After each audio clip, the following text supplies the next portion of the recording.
السلام علیکم۔ آج ہم بات کر رہے ہیں لکھنؤ کے ایک بہت اہم تاریخی تعلیمی ادارے دارالعلوم ندوۃ العلماء کی۔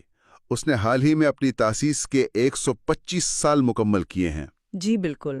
یہ ادارہ دریائے گومتی کے کنارے تقریباً 20 ایکڑ کے رقبے پر پھیلا ہوا ہے۔ جی ہمارے پاس اس ادارے کے حوالے سے کچھ معلومات ہیں، اس کی تاریخ، اس کا تعلیمی نظام، اس کے اثرات۔ تو آئیے ذرا اس پر تفصیل سے بات کرتے ہیں۔ جی ضرور۔ ندوۃ العلماء دیکھیں، یہ صرف ایک اسلامی یونیورسٹی نہیں ہے، یہ ایک فکری تحریک کا مرکز بھی رہا ہے۔ اچھا۔ جی، اور اس کی جڑیں تو ادارے کے باقاعدہ قیام سے بھی پہلے 1892 میں ملتی ہیں، جب انجمن ندوۃ العلماء بنی تھی۔ یعنی ادارے سے بھی پہلے؟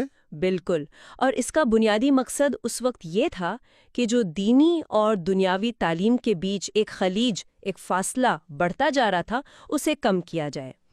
مسلمانوں میں ایک فکری اتحاد لایا جائے، اور جو مدارس کا نصاب تھا اس میں وقت کے لحاظ سے ضروری اصلاحات کی جائیں۔ تو یہ جو دینی اور دنیاوی تعلیم کے درمیان فاصلے کو کم کرنے کی بات ہے، کیا یہ اس وقت کے جو دوسرے بڑے ادارے تھے جیسے دیوبند یا علی گڑھ، ان کے نقطہ نظر سے مختلف تھا؟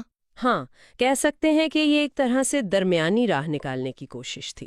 آپ دیکھیں، ایک طرف روایتی دینی تعلیم تھی، دوسری طرف مغربی طرز کی جدید تعلیم آ رہی تھی۔ صحیح۔ تو ندوہ کا ویژن یہ تھا کہ ایسے علماء، ایسے افراد تیار ہوں جو دینی علوم میں تو پختہ ہوں، گہری نظر رکھتے ہوں، لیکن ساتھ ساتھ جدید دنیا کے جو مسائل ہیں، اس کی زبان ہے، اس سے بھی واقف ہوں۔ اچھا۔ اسی لیے آپ دیکھیں گے کہ شروع سے ہی دینی علوم کے ساتھ ساتھ عربی زبان و ادب پر بہت زور دیا گیا، اور انگریزی زبان کو بھی نصاب کا حصہ بنانے پر توجہ دی گئی۔ اور اس میں علامہ شبلی نعمانی جیسے بڑے ناموں کا کردار رہا؟ جی بالکل، علامہ شبلی نعمانی اور دوسرے علماء کی کوششوں سے ہی اس کا تعلیمی معیار بلند ہوا اور یہ ویژن سامنے آیا۔ پھر بعد میں ہم دیکھتے ہیں علامہ سید سلیمان ندوی اور خاص طور پر مولانا ابو الحسن علی ندوی یعنی علی میاں صاحب جیسی شخصیات نے تو اسے ایک عالمی پہچان دی۔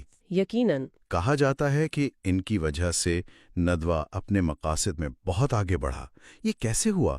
ان کا کیا خاص کردار تھا؟ دیکھیں، مولانا علی میاں ندوی رحمت اللہ علیہ کی جو قیادت تھی، اس میں ندوہ نے اسلام کو صرف ایک ماضی کی چیز نہیں بلکہ ایک زندہ تہذیب کے طور پر پیش کیا۔ انہوں نے جدید اسلوب میں زمانے کے مسائل کو سامنے رکھتے ہوئے بات کی۔ اس سے نہ صرف بر صغیر میں بلکہ پوری عرب دنیا اور مغرب میں بھی ادارے کو ایک شناخت ملی۔ ان کی فکر صرف علمی بحثوں تک نہیں تھی بلکہ اسلام کا جو عملی انسانی پیغام ہے اسے دنیا تک پہنچانا تھا۔